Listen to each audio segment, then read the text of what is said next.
Magandang araw po sa inyong lahat mga kababayan ko.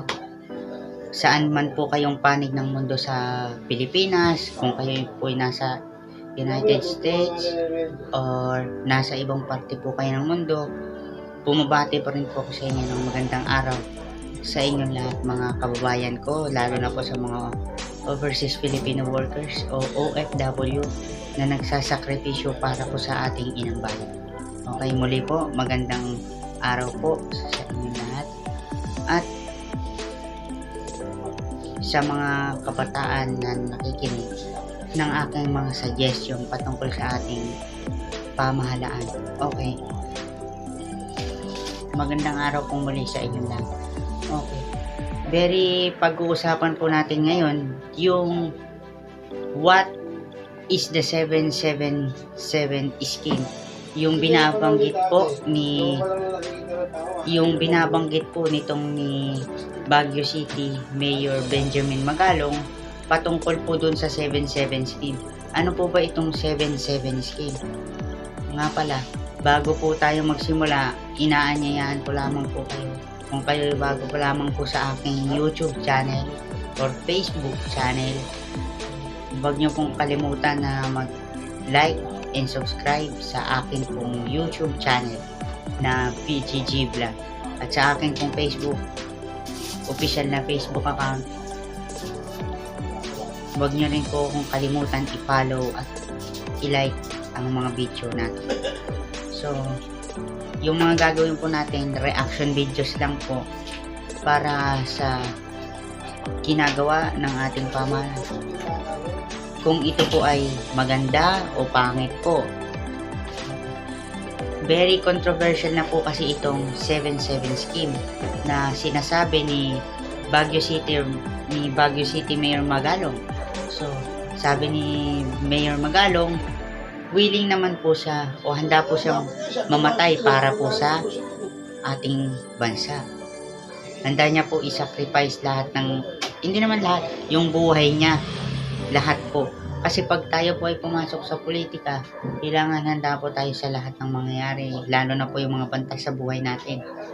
Ngayon po, yung 77 scheme, ilang araw ko na rin po yan naririnig sa mga balita dahil naglipat nga ako ng ibang network na aking pinapakinggan. Pero news pa rin siya, yung UNTV News Industry. Doon ako nanonood simula pa noon January 1, 2025. So, nung narinig ko itong balita tungkol dun sa 77 scheme, na ang sabi ni Baguio City Magalong, pag sumama daw po kay House Speaker Martin Romualdez, magkakaroon po kayo ng pera. Yun nga po yung ninonote niya, yung 77 scheme. Ano ba yung 77 scheme?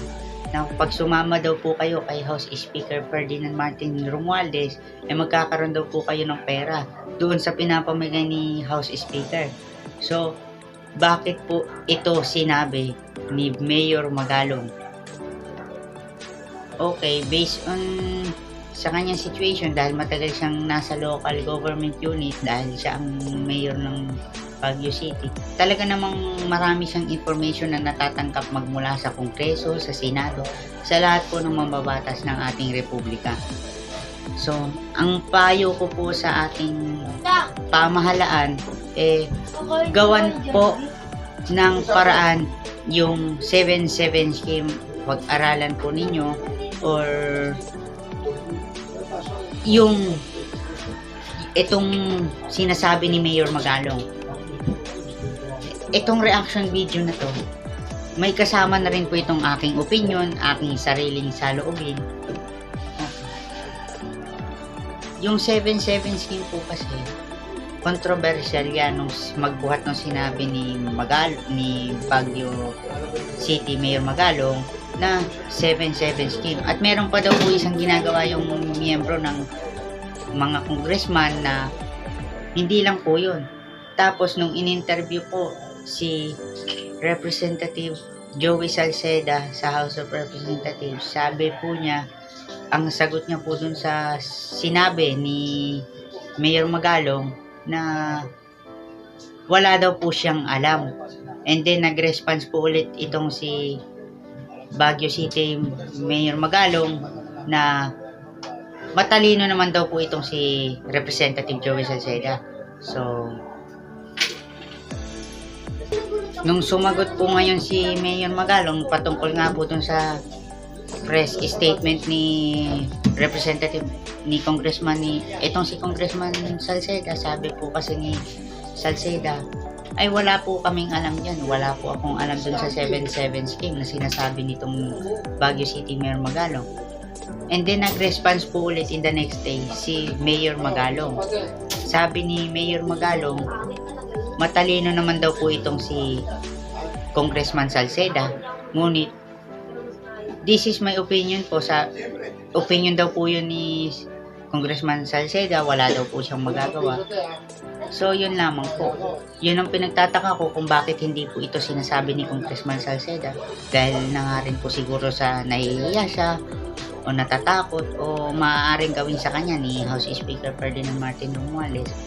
Kung ako naman sa situation ni Congressman Salceda, isasabihin ko po yung katotohanan sa ginagawa po ni House Speaker Ferdinand Martin Romualdez, lalo na po yung mga sumasama sa mga aktibidades na ginagawa ng ating mahal na House Speaker.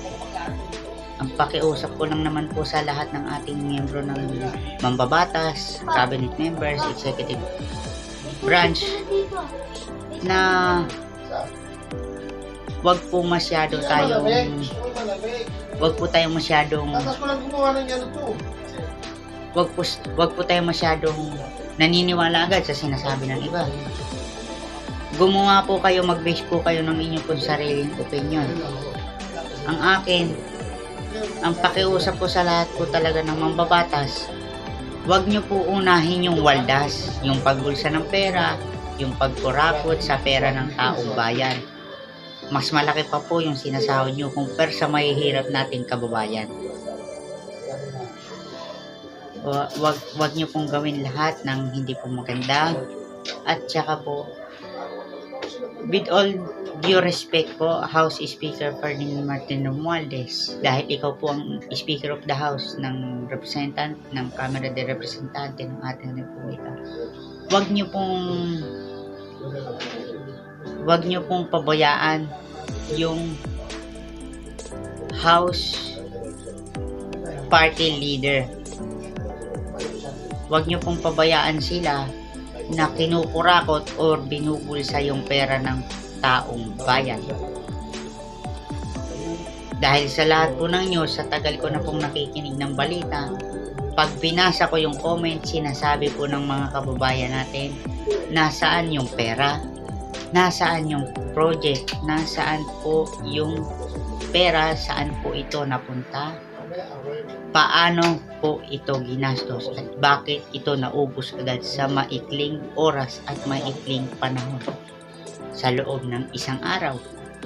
Siyempre, ang taong bayan naman po ay nagtataka po yan. Dahil ang taong bayan, hindi po isang araw nakikinig ng news yan. Araw-araw po nakikinig sa sinasabi ng pamahalaan niya. Lalo na po ngayon, talamak ang korupsyon sa gobyerno. Ang akin po, mag-base po tayo sa opinion. Pakinggan po natin yung sinasabi ng ating mga pakinggan po natin yung sinasabi ng ating mga local official, local government, and all national government agencies. Pakinggan po natin lahat ng sinasabi nila. At pag napakinggan po natin, mag-base po kaagad tayo sa sinasabi nila. Balansehin po natin yung sinasabi ng isang partido, ng kabilang partido, parehas ng partido. Pagbasihan po natin kung ano yung tama, ano yung ngayon, pag na-base nyo po lahat yun, pagtimbang-timbang nyo, pwede na pong masabing totoo na nangkurakot at totoo yung 7-7 scheme. At nakikiusap naman po ako sa mga kababayan ko na wag po kayong mag-base agad sa sinasabi ng isang politician. Pag-aralan nyo po, gumawa po kayo ng sarili ninyong opinion at paniniwala. Alamin po ninyo yung side ng isang partido at alamin nyo rin po yung side ng kabila namang partido. Kung yung nagsabi sa kabilang partido, kung ito ay tama, hintayin nyo po yung response ng isa pang partido para ito po maitama ng magkabilang partido. Pagtimbangin nyo po lahat ng sinabi ng isang partido, kabilang partido, dahil po ito yung makakatulong sa inyo. Dahil pagka hindi nyo po ito pinag-balance o hindi nyo ito bigay ng option, ito po ay mapupunta sa mali po ninyong paniniwala. Lalo na po sa bagong Pilipinas, bawal ang waldas. Yan pong sinabi ni President Bongbong Marcos noong 2023 kick-off rally sa Quirino, Cranston. I remember this, na matatandaan ninyo, walang all government agencies allow at bukas po ang usapin ng budget sa lahat ng ahensya ng gobyerno. Nagtataka rin po ako kung bakit late na pong napirmahan ni President Ferdinand Marcos Jr. yung GAA o yung General Appropriations Act 2020-25 budget.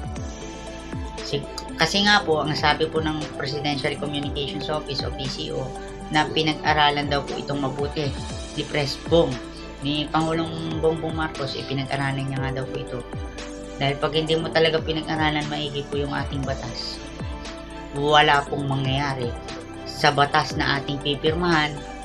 Pag pinirmahan yun, syempre ibibigay na po ng DBM yung budget ng lahat ng ahensya na nanghingi ng pera o ng fund. Yung confidential po, pag confidential po kasi hindi po sinasabi kung magkano yung binigay na pera, magkano yung ginastos na pera. Confi funds, Intel funds, parehas po yun. Kaya nga po sinabing intelligence fund at saka confidential fund. Ibig sabihin, very confidential, hindi po ito sinasabi sa publicly. Ang nag-audit po niyan yung COA o yung Commission on Audit. Okay. Ito naman po sa 7-7 scheme, nagbe-base pa rin po ako sa sinasabi ni Baguio City Mayor Benjamin Magalong at saka sa press conference ni House Speaker ni House Majority ni Representative Joey Salceda. Nagbe-base pa po ako at binabalanse ko pa po yung komento ng bawat isa sa kanila. So, mas mahalaga po na pinag-aaralan natin yung kanilang mga sinasabi, yung opinion ni Mayor Magalong, yung opinion po ng miyembro ng House of Representatives. Dahil pag pinagsama-sama natin yung maganda po na mas pinag-aaralan nating maigi at mas malalim na nating pinag-aaralan. So, yun lang po, mga minamahal kong kababayan. Maraming salamat po sa inyong lahat at magandang araw po sa inyong lahat. Mag-ingat po kayong lahat, tayong lahat. God bless Philippines. Mabuhay ang Pilipino at magandang araw po. Maligayang pagdating po sa bagong Pilipinas. Muli po, stay safe, be kind. Maraming salamat po.